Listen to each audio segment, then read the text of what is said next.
Why didn't the priest and Levite stop for the man who was lying half dead on the side of the road? I've heard all kinds of excuses.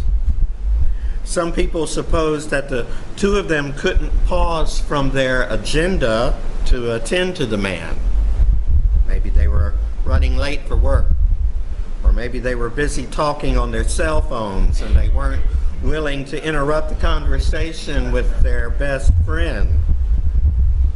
Or maybe if they stopped to help out the suffering man, they wouldn't have time to get to the gym and would miss out on their morning workout. Others speculate that the priest and Levite may have mistaken the man not for half dead, but instead for completely dead. And you know what the law said. Priests in particular were commanded to avoid uncleanness.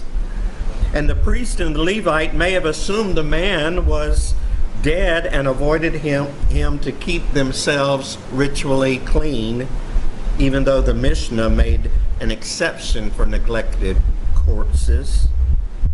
After all, a whole 24 hours of ritual uncleanness can be so very inconvenient. Reverend Dr. Martin Luther King Jr., in his I've Been to the Mountaintop speech, the last speech given before his assassination, gave the priest and Levite a bit more credit. He offered the possibility that maybe the priest and Levite were afraid. Maybe they were afraid the man on the ground was just faking it. Or maybe the robbers were still around, and if they stopped to attend to the man's needs, they too would be ambushed. I'm not so generous as Dr. King or these other Bible scholars. In my mind, they were simply mean-spirited and selfishly focused on nothing but maintaining their power and status. They are today's heterosexual cisgender lawmakers who, despite the hundreds of testimonies of LGBTQ people and our allies, vote in favor of laws, the only purpose of which is to discriminate against people who are marginalized. In my mind, this arrogant priest and Levite resemble today's so-called religious folk who feel empowered to impose on others their own brand of Christianity, one which trashes all experiences, all understandings, and all paths to God except theirs. The priest and Levite suspect every brown or black-skinned person to be the thieves and robbers, no doubt hiding in the shadows, ready to ambush the white folks who deserve every unearned privilege they carry through life. The priest and Levite ignore the words on the cardboard sign and look the other way, angling to the other side of the street because of the homeless person's smell and dirty clothes. They justify the death grip on their wallets by telling themselves they are doing a favor, because you know those sorts of people go right out and spend it on drugs and alcohol. Priests and Levites have no interests at heart but their own. Their only concern is in maintaining their status, their reputations, and their power. They always abide by the rules they have created, rules which benefit themselves and disempower others. And one more thing, they are unhappy. There is no joy in their lives. Samaritans, on the other hand, are a very different story altogether. Samaritans have been told all their lives that by virtue of their identity, they are sinners. They don't belong among God's frozen chosen. And to be quite honest, Samaritans aren't interested in being members of that exclusive religious club. Because they have been marginalized by the religious right, they tend to be sympathetic to other marginalized folks who are lying half dead in the road. And so inclusiveness tends to be one of their core values. Samaria was situated with Galilee on its northern border and Judea on its southern border. So Galileans who wanted to travel to Jerusalem would have to go through Samaria. Samaritans were more accustomed to people of different cultures in their land than were their southern and northern neighbors. When someone was found lying in the road half dead, the primary concern of the Samaritan was not the country of origin.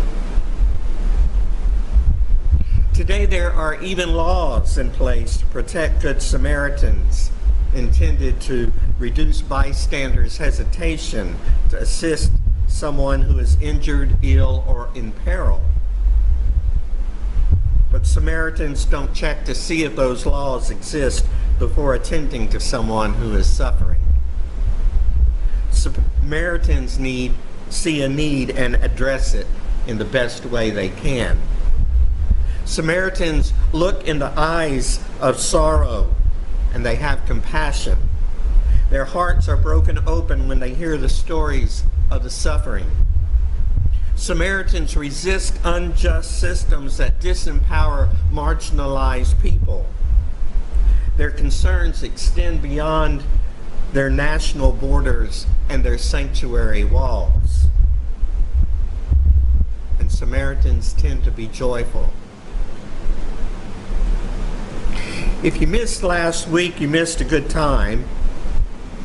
Following worship, we had our first ever ministry fair.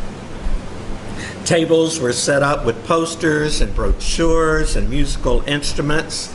There was a raffle, balloons, candy, songs, and a hot dog lunch for everyone. People signed up to help out in the different ministry areas which serve our church. But there's more to life than serving your own church and your own people, isn't there? As essential as music is to worship, as necessary as it may be to keep our grounds groomed and our floors mopped, as critical as it is to help the newcomer feel welcome when they walk through the doors, there's more to our faith. If our activities are limited to only serving our church and those who walk through our doors, we are nothing more than the priest and Levite in today's parable. But God calls us to look beyond our sanctuary walls.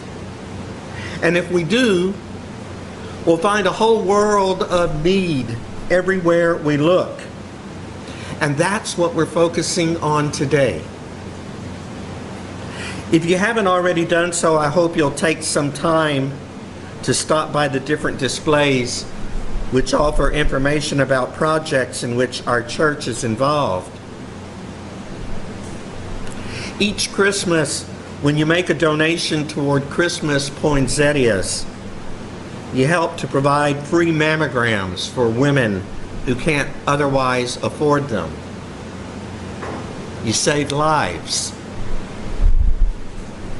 Each Easter, when you make a donation toward Easter lilies, you join hands with others around the globe to put your faith into action. Last year, the Global Justice Institute published the first book of spiritual reflections for LGBTQI Christians in China to provide a resource for people worshiping in an underground context. It provided financial support in the aftermath of the hurricane in Puerto Rico, the earthquake in Mexico, for 2 gay men in Uganda fleeing violence, for a gay activist's mother in Uganda, and to a group in Chechnya helping gay men who have been targeted by the government to get to safer housing. Again, you save lives. Stick around after worship for some lunch And you'll hear about another ministry taking place beyond our church walls. It's called The Cove. The Cove is a teen nurturing center designed to provide a safe space for students experiencing homelessness to access the resources they need to thrive. Kaylee Cunningham is the assistant director of The Cove, and she will be sharing with us the amazing work that they have been doing in Waco. When you make a donation to The Cove, you save lives. Like the Samaritan in this morning's parable, you refuse to move to the other side of the street, but instead turn aside and tend to the needs of those around us, whether they look like us or not, whether they speak our language or share our beliefs. We allow our hearts to be broken open, and we let compassion guide our actions. And the byproduct of all of this is joy. Generosity always leads to joy. If you're looking for a more joyful life, then find a way to give. Give of your time. Give of your skills and talents. Give a portion of the finances with which God has blessed you. But more than anything else, give of your heart. Amen.